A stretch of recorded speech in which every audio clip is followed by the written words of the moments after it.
السلام علیکم۔ میں ہوں اقرا یاسین اور آج میں آپ کے لیے بسمل ناول کے نیکسٹ پارٹ کو لے کر آئی ہوں۔ یہ ناول ہے مہرونسا شاہ میر کا۔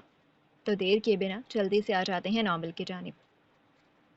اپنے کمرے میں دائیں سے بائیں چکر کاٹتی زینیہ حاکم شدید بے چین تھی۔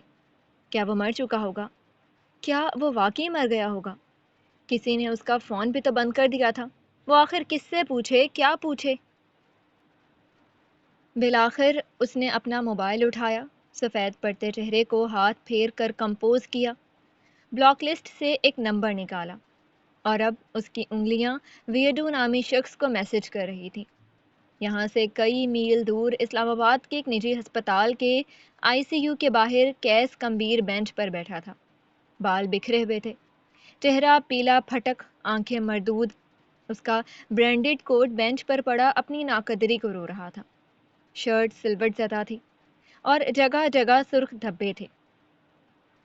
کچھ دھبے اس کے ہاتھوں پر بھی تھے۔ آج وہ تھکا ہوا لگ رہا تھا۔ آج محل کا سب سے مضبوط ستون بیٹھ رہا تھا۔ اس کے ہاتھ میں مہدی کا موبائل تھا جسے یوں دبوچ رکھا تھا جیسے جانے نہیں دے گا۔ دفتن پیغام کی ٹیون گونجی۔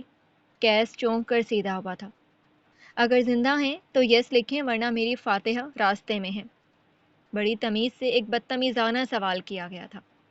کیس نے غائب دماغی سے اس میسج کو دیکھا۔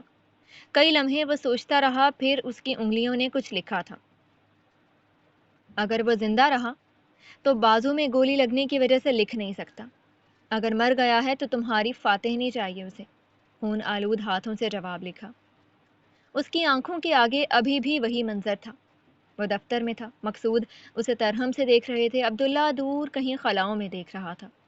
یکدم اس کے موبائل نے تھر تھرانا شروع کر دیا تھا۔ بغیر دیکھے کال اٹینڈ کرتے ہوئے اس نے موبائل کان سے لگا لیا۔ آنکھیں گلابی پڑ چکی تھیں، چہرہ خطرناک حد تک سفید۔ آگے سے جو کچھ کہا گیا، کیس کے لیے ساری دنیا کی گردشیں رک گئیں۔ اس کا فون والا ہاتھ بے دم ہو گیا۔ کئی لمحات کے لیے وہ سانس نہیں لے سکا۔ دائیں بائیں چکر لگاتی زینیہ کی پریڈ پیغام کی آواز کی وجہ سے تھمی تھی۔ پیلا اور ہرا دوپٹہ اس کے ساتھ لہرا رہا تھا۔ اگلے ہی پل اس کے ماتھے کے بل شدید ہوئے۔ اگر اسے نہیں تو کیا آپ کو فاتح کی ضرورت ہے؟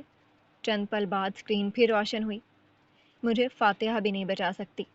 میرا ٹھکانہ جہنم ہے، نیری جہنم۔ زینیہ نے اضافہ کیا۔ زینیہ نے ٹھہر کر اس میسج کو دیکھا۔ یہ مہدی نہیں تھا۔ یہ کون تھا؟ وہ ناسمجھی سے چند لمحے میسج دیکھتی رہی اور پھر دوبارہ ٹائپ کرنے لگی۔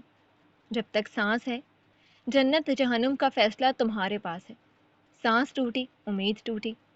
پیغام سفر کرتا ہوا گیا اور کیس کے ہاتھ میں پکڑے موبائل میں ڈیرا ڈالا۔ کیس نے تھکی تھکی آنکھوں سے پیغام پڑھا۔ جنت مجھے غیر آرام دہ کرے گی، جہنم میرے لیے نئی نہیں ہے۔ اس نے پیغام بھیج کر آنکھیں موند لیں۔ قرمزی سیال آنکھوں کے آگے بہہ رہا تھا، سب کچھ سرخ ہوتا چلا گیا۔ مہدی کے کمرے کے دروازے پر رک کر اس نے دیوار کا سہارا لیا تھا۔ اس کے سامنے اس کا کزن تھا، اس کا بھائی۔ نیلی روشنی میں خون کے دھبے اپنا رنگ نہیں دکھا رہے تھے، لیکن کیس کو یہی خون اپنے دل سے رشتہ محسوس ہوا تھا۔ وہ کئی لمحے آگے نہیں بڑھ سکا۔ فاصلہ زیادہ نہیں تھا لیکن اسے لگا یہ میلوں کی مسافت ہو جیسے۔ مہدی کے پاس اس کے دوست تھے، ملازم تھے، سب اسے راستہ دے رہے تھے۔ اس کے اندر اب مزید لاشیں اٹھانے کی سکت نہیں تھی۔ وہ دھندلی پڑتی بصارت کے ساتھ آگے بڑھ رہا تھا۔ کئی لمحے بعد اس نے گھٹنوں کے بل خود کو اسی سرخ سیال کے قریب بیٹھتا محسوس کیا۔ اس نے ہاتھ بڑھا کر مہدی کے سینے پر رکھا تھا۔ سانسیں چل رہی تھی، نہ جانے کتنی دیر مزید چل پاتی۔ خون کے قطرے اس کے جسم سے اب بھی بہہ رہے تھے، نہ جانے مزید کتنی دیر بہتے۔ اس کا دماغ معوف ہو رہا تھا۔ وہ خود کو مفلوج محسوس کر رہا تھا۔ پھٹی پھٹی آنکھوں سے خون کے دھبے اور پھٹا ہوا جسم دیکھنا اس کی مجبوری تھی۔ اگر تم ایک منٹ کے لیے اپنی فلسفی ایک جانب رکھ کر مجھے بتاؤ گے کہ مہدی مر گیا یا زندہ ہے تو تمہارا احسان ہوگا۔ تھر تھراتا موبائل اسے ایک بار پھر حال میں کھینچ لایا۔ تم کیا چاہتی ہو؟ وہ مر جائے یا بچ جائے؟ تھکے تھکے انداز میں پیغام بھیج کر کیس نے گہری سانس خارج کی۔ آس پاس کا رش، لوگوں کی بھانت بھانت کی بولیاں، سفید کفن جیسا کوٹ پہنے آتے جاتے ڈاکٹرز، دوائیوں کی بو، اسے ان سب سے فرار چاہیے تھا۔ کوئی ہو جو اس سے بات کرے، اس کا خیال بدل دے۔